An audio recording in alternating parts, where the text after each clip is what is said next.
প্যাকেটটাকে এবার আমাদেরকে করতে হবে গরম, এবং সেজন্য আমরা এটাকে গরম করে নেব। তো সেই জন্য কি বলে রে, ইন্ডাকশন ওভেনটাকে আমরা চালু করে নিয়েছি এবং এটাকে গরম করব। এটা একটু গরম হোক, তারপরে আমরা এটাকে এর মধ্যে দেব, 5 মিনিট জন্য রাখবো।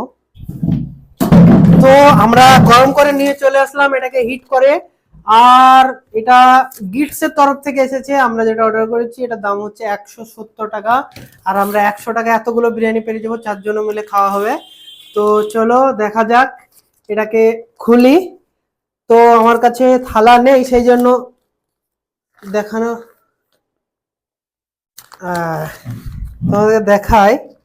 বেশ জিনিসটা বেশ, সেন্টটা একটা আলাদা রকম বিরিয়ানির সেন্ট, কিন্তু যেগুলো খিচুড়ি টাইপের বিরিয়ানি হয় সেরকম সেন্ট, একটু সেন্ট আছে না।